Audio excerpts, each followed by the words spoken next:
پھانسی گھاٹ کا راستہ صاف نظر آ رہا تھا، مگر اس 25 سالہ نوجوان کے چہرے پر خوف کے بجائے ایسی مسکراہٹ تھی جس نے مجھ جیسے سخت گیر اور پتھر دل ڈیوٹی آفیسر کے بھی پسینے چھڑا دیے تھے۔ حوالات کی سلاخوں کے پیچھے وہ سجدے میں گرا گڑ گڑا رہا تھا۔ اس پر ایک لرزہ خیز قتل کا الزام تھا۔ ثبوت اور گواہ سب اس کے خلاف تھے اور چند دنوں میں اسے سزائے موت سنائی جانی تھی۔ میں شروع دن سے اس کے ساتھ انتہائی درستگی سے پیش آ رہا تھا، مگر وہ جواب میں ہمیشہ مسکرا کر بات کرتا۔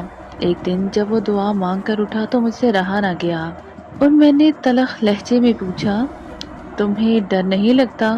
چند دن بعد تمہیں پھانسی کا پھندا پہنا دیا جائے گا، تم نے قتل کیا ہی کیوں؟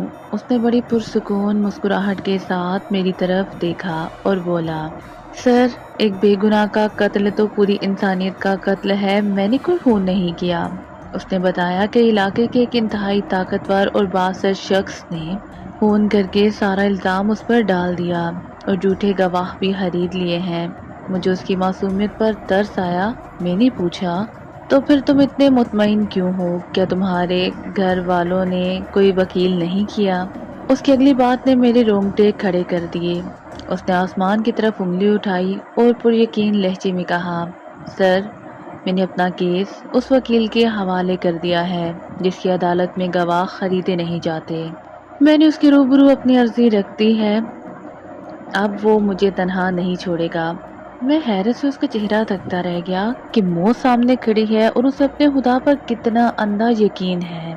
3 دن بعد اس کی بوڑھی ماں ملنے آئی اور رو رو کر نڈھال ہو گئی، مگر وہ بیٹا مسلسل اسے تسلیاں دیتا رہا کہ میرا اللہ مجھے کچھ نہیں ہونے دے گا، آپ بس تماشا دیکھیں۔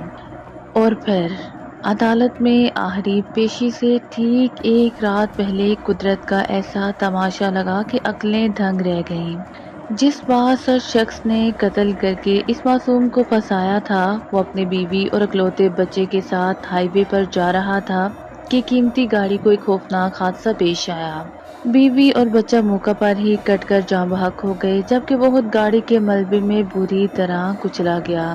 اسے ہسپتال لایا گیا، اس کی سانسیں اکھڑ رہی تھیں۔ جب اسے اپنے بیوی اور بچے کی موت کا پتہ چلا تو قدرت کا خوف اس پر طاری ہو گیا۔